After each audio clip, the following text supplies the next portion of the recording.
En esta tercera sección vamos a considerar brevemente otra publicación representativa de la organización que va en contra de la teología adventista en relación con la realidad física de un santuario celestial con 2 departamentos. Me refiero al libro del Dr. Marvin Moore, titulado El juicio investigador, su fundamento bíblico.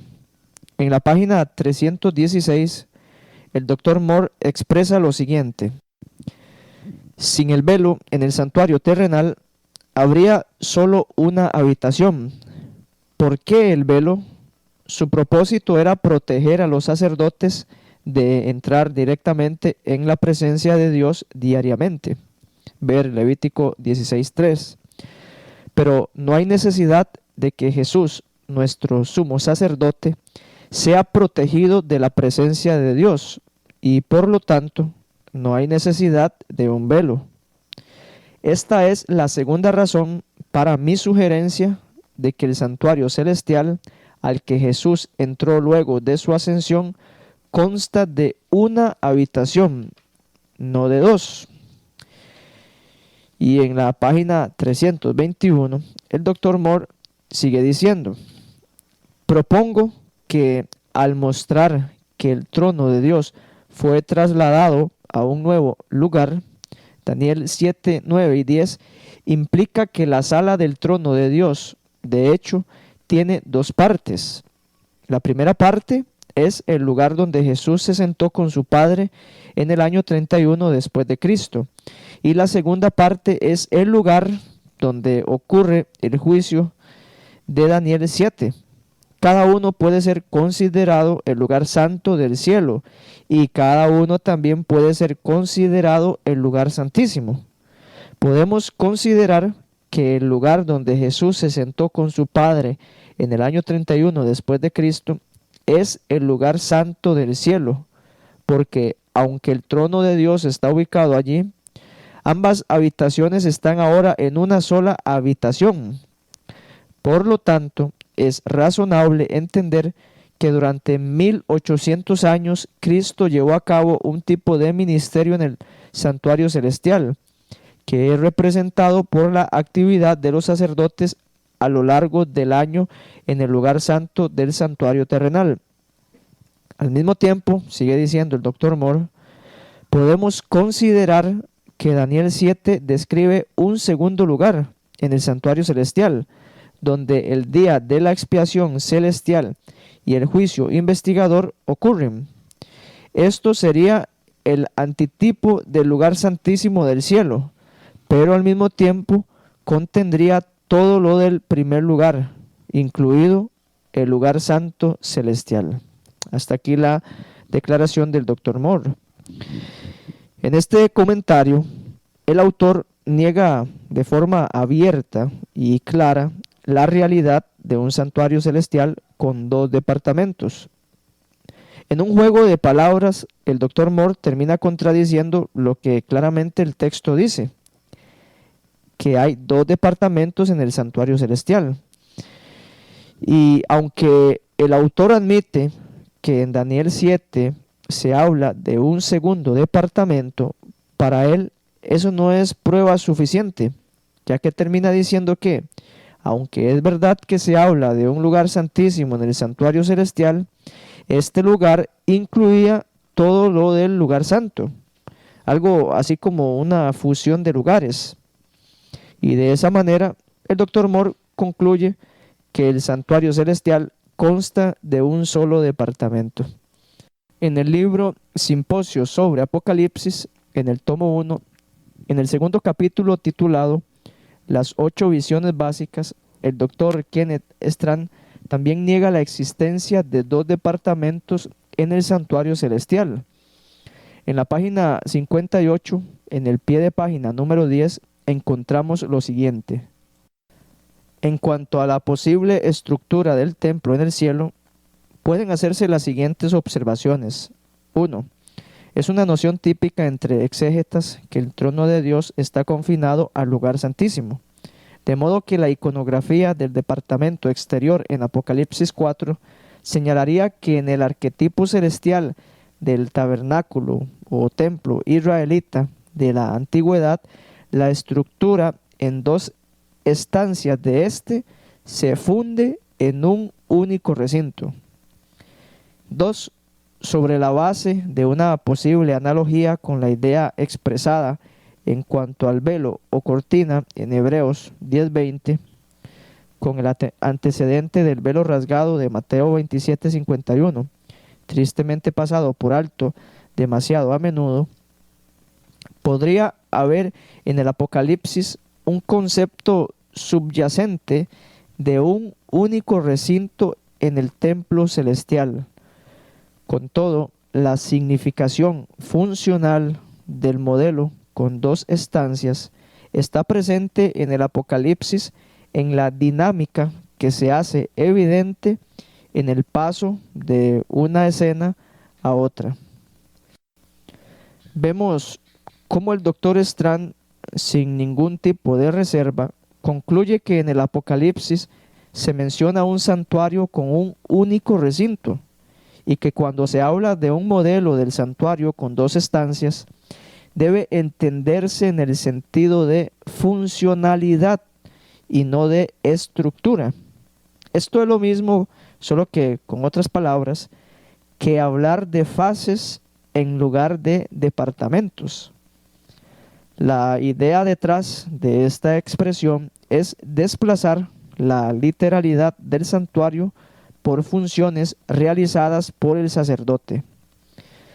Ya sea que se hable de fases o de funciones, las dos ideas espiritualizan el santuario celestial y distorsionan el fundamento de nuestra fe como adventistas del séptimo día.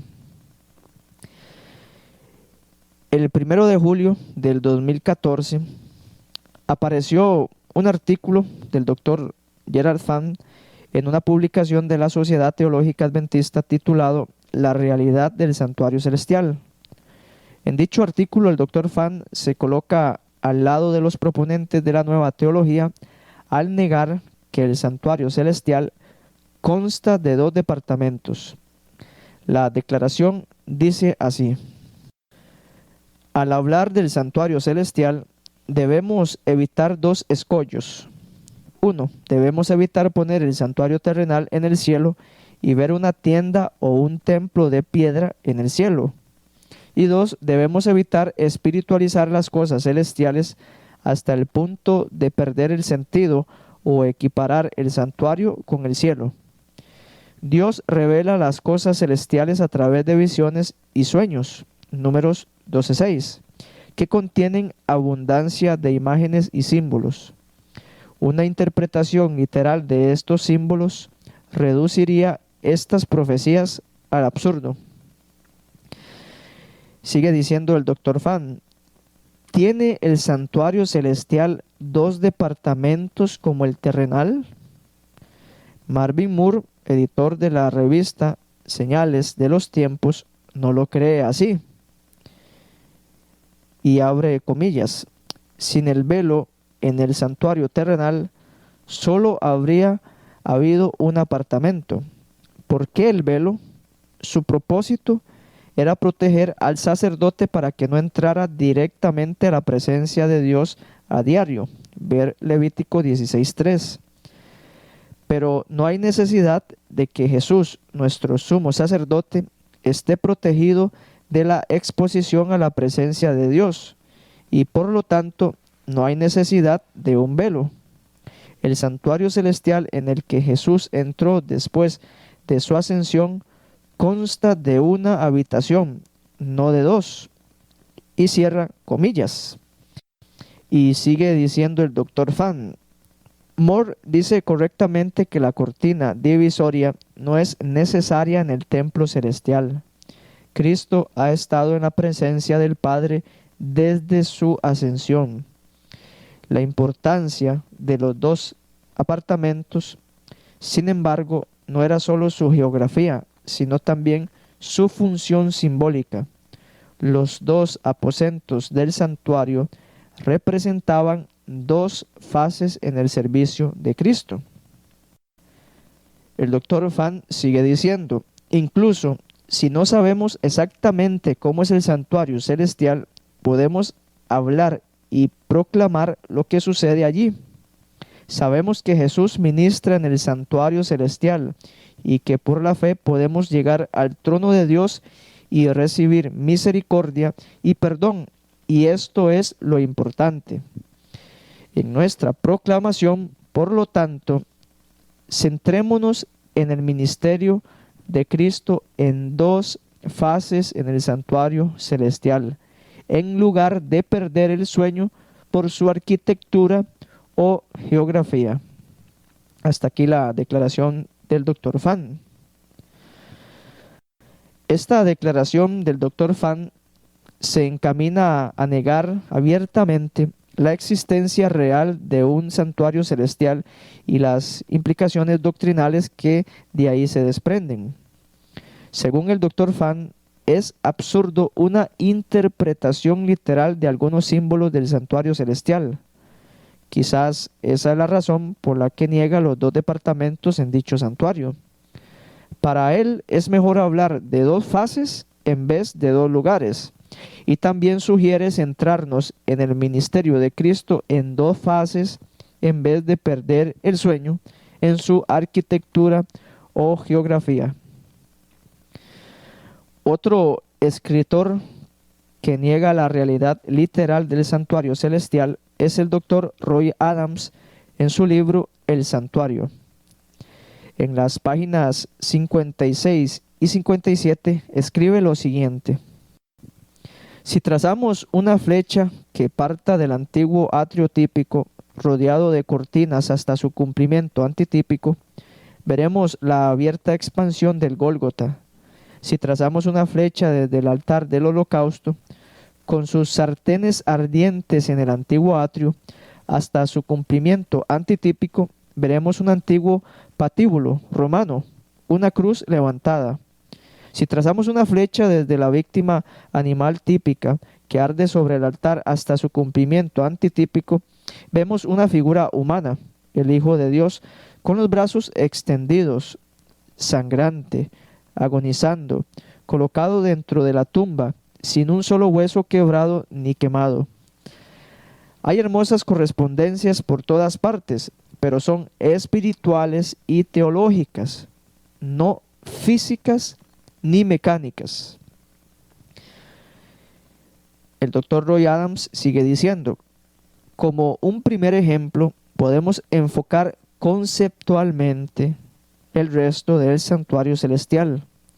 No podemos saber con precisión lo que está presente y lo que no está, pero la clase de cumplimiento que vimos con respecto al atrio exterior debería darnos una pista.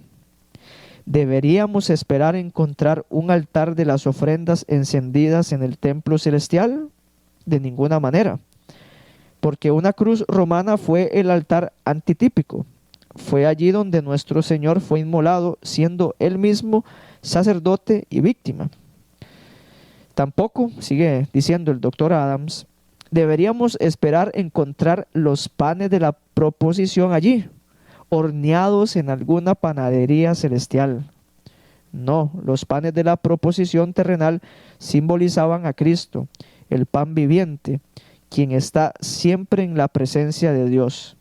En otras palabras, si echáramos un vistazo al santuario celestial hoy, no deberíamos esperar encontrar allí una mesa de los panes de la proposición, sino aquel que es el pan de vida. El Dr. Adams continúa diciendo: no deberíamos esperar encontrar un candelabro de oro, sino más bien a aquel que es la luz del mundo. No deberíamos esperar encontrar ningún incienso ardiendo sobre el altar, sino más bien a aquel cuyos méritos, intercesión y perfecta justicia fueron representados por él. No deberíamos esperar encontrar querubines metálicos cubriendo un cofre metálico en el santuario interior, sino más bien él y rodeado por multitudes de brillantes ángeles que le sirven. Algunos, dice el Dr. Adams, pueden preguntarse por qué el libro de Apocalipsis, cuando alude al santuario celestial, se refiere muchas veces a los muebles y otros utensilios asociados con el santuario terrenal. Por ejemplo, Juan vio el arca del pacto en el templo abierto en el cielo, Apocalipsis 11:19, y en otra escena, copas llenas de incienso, Apocalipsis 5:8. Sugiero, dice el doctor Adams, que esto no era para indicar que estos muebles en particular y todo el mobiliario se hallan en el cielo. Más bien, el profeta usa estos objetos familiares como códigos o señaladores para enfocar nuestra atención en el arquetipo del santuario celestial como lugar de los eventos particulares que están en discusión. Ellos nos dicen, en otras palabras, miren, ahora estamos hablando del santuario celestial. La presencia del arca, dice el doctor Adams, por ejemplo, habla de la importancia y continua relevancia del decálogo que antiguamente estaba guardado dentro del santuario típico. Y ciertamente debería recordarnos también el trono de la gracia, representado por el propiciatorio en la antigua economía. Sin embargo, nos metemos en problemas cuando insistimos en que un arca de verdad, si bien más grande y gloriosa, se encuentra en el cielo. Tampoco hemos de pensar que hay un cordero en el cielo con la garganta cercenada y sangrante, como podríamos suponer al leer Apocalipsis 5:6, o que hay almas debajo de un altar en el cielo, Apocalipsis 6:9. Y hasta aquí llega la declaración del doctor Adams. Vemos que el doctor Adams conceptualiza el santuario celestial negando así su literalidad. Interpreta el lenguaje bíblico en relación con el santuario celestial como códigos o señaladores en vez de objetos reales. Si se elimina del santuario celestial todo aquello que para el doctor Adams son asuntos meramente conceptuales, nos quedamos con un recinto vacío, si es que existe tal recinto en la mente de dicho autor.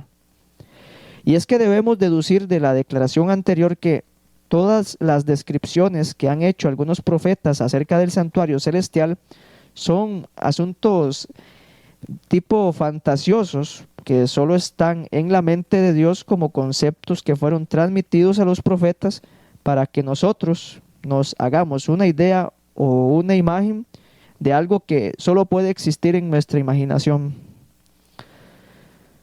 Las implicaciones teológicas de esta nueva teología son realmente serias.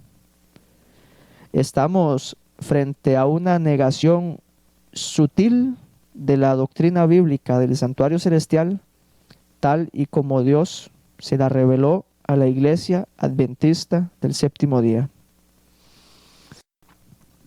Y para concluir con este breve estudio, quisiera compartir algunas declaraciones de los pioneros adventistas, incluyendo a Elena G. de White, sobre el santuario celestial, pero esto lo veremos en la próxima sección.